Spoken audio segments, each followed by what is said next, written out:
nacional. Vamos falar um pouco do desenvolvimento rural. Quer dizer, a agricultura familiar no Brasil tem tido um progresso, né? um grande crescimento, inclusive responde pelo abastecimento de grande parte do consumo da população. Eu lhe pergunto, essa questão, como é que vocês viram essa questão, principalmente dos graves conflitos de terra no Brasil e o fato de o Brasil, dessa grande ausência que acompanha o país desde os anos 60, de nunca ter sido feito aquilo que se acenava, que é a reforma agrária. Como é que vocês viram isso? Então, eu acho que tem duas coisas que são importantes nesse capítulo. Uma delas ele faz o acompanhamento da reforma agrária. Então, a gente mostra que nesses últimos anos, nesse último período, teve algo como 55 mil pessoas novos assentados. Por outro lado, ele chama a atenção de que reforma agrária não é só a partição da terra, não é apenas entregar um pedaço de terra.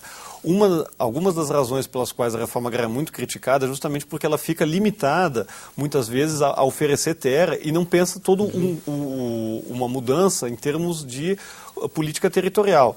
Por exemplo, se tu desloca famílias para áreas onde a terra não é muito fértil e onde tem pouca infraestrutura de serviços e infraestrutura física ao redor, a produtividade desses assentamentos vai tender a ser baixa. Em muitos assentamentos, isso o capítulo chama a atenção, sequer foi terminada a estrutura do assentamento. Então, basicamente, quando se fala em população assentada, muitas vezes as pessoas simplesmente saíram do acampamento, de um lado da estrada, entraram na área da fazenda, que foi desapropriada, e está lá. As pessoas continuam acampadas, só que agora dentro da fazenda. Dentro da fazenda. Você não previu questão de crédito, questão de tecnologia, nada? Nada. Então, um ponto muito importante hoje, que a gente vem salientando em várias edições, é a difusão da extensão rural e da assistência técnica. E, de outro lado, o segundo ponto que se chama atenção é de que algo que é muito importante é tu construir uma política agrícola voltada para a agricultura familiar que vai além do crédito. Então tem dois processos que a gente chama a atenção que são muito promissores, apesar de incipientes. Um deles é o programa de aquisição de alimentos, que já está há alguns anos, mas está começando a ganhar corpo. E o outro é a compra da merenda escolar junto à agricultura familiar. Essa diretiva é recente também e que pode no futuro se constituir uma garantia de renda para esses produtores bastante significativa, com a vantagem de que não implica endividamento de um lado, tende a estimular a produção desses pequenos agricultores de outro e garante segurança alimentar no sentido de garante abastecimento interno com produtos de qualidade. O relatório toca na questão do conflito de terras, principalmente esses assassinatos que vem acontecendo. Sim, ele não cobre o período mais recente, mas ele chama atenção, chama inclusive atenção ao caso da Cutrale e mostra, na verdade, nesses casos de conflito, uma coisa que é importante, além do recrudescimento da violência no meio rural, ele também chama atenção para o fato de que muitas vezes as áreas em disputa são apresentadas como propriedade legítima, sendo atacada pelo movimento social, que leva a um esforço de criminalização do movimento social. Agora, o próprio caso da Cutrale que é tratado ali é um caso em que uma empresa não tinha, na verdade, propriedade legítima da área que estava sendo ocupada. E esse é um tema que, às vezes, ainda é muito controverso, mas uma boa parte de áreas que são ocupadas pelo agronegócio são de propriedades que ainda estão em disputa, que são irregulares ou assim por diante. Nós estamos caminhando para o final do nosso programa. E eu queria que, nessa questão das políticas sociais do governo, vocês avaliaram também dois pontos que consideram de grande importância.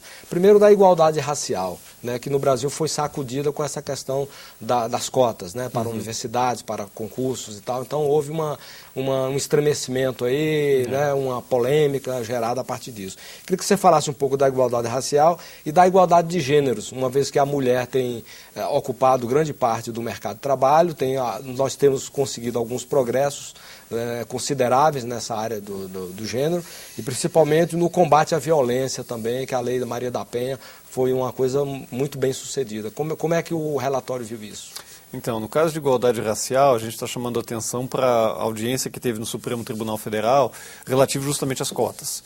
E, particularmente, nós estamos chamando a atenção que o debate serviu para ilustrar o quanto ainda existe de resistência por um lado, mas também para afirmar a importância das ações afirmativas, com perdão da redundância.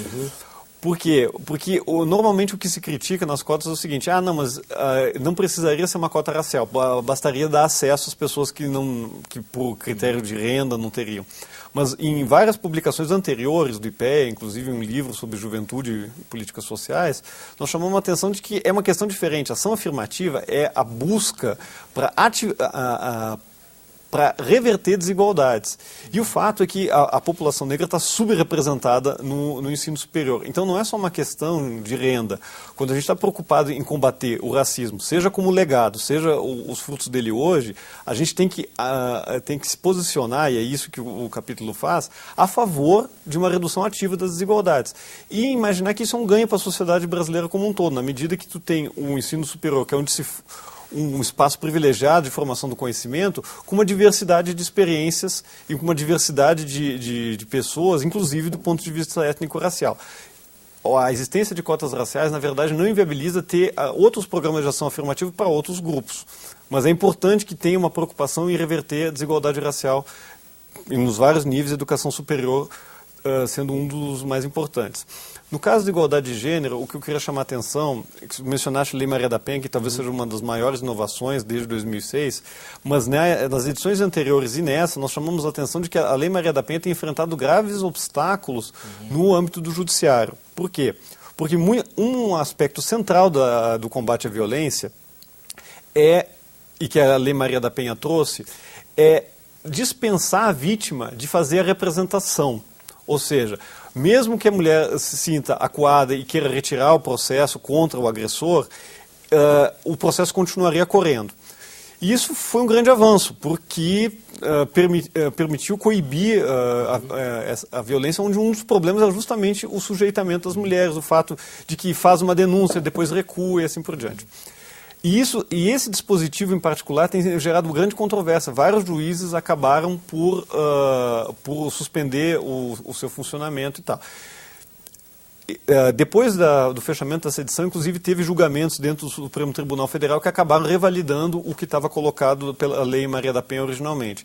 E eu acho que essa é uma peça de legislação que, junto com outras medidas, né, o Ligue 180, que está recebendo algo como 400 mil chamadas por semestre, com a disseminação de casos-abrigo, tem ajudado a, de fato, enfrentar o problema da violência doméstica, que é um dos aspectos, apenas talvez o mais básico, né, que é de garantia de vida, garantia de direitos, para começar a enfrentar a questão da igualdade entre homens e mulheres.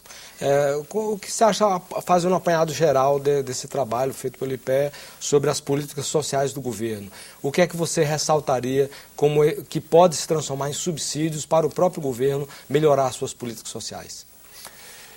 Então, o que a gente percebe, olhando o conjunto da obra, digamos, é que, de um lado, o Brasil tem um arcabouço complexo de políticas sociais.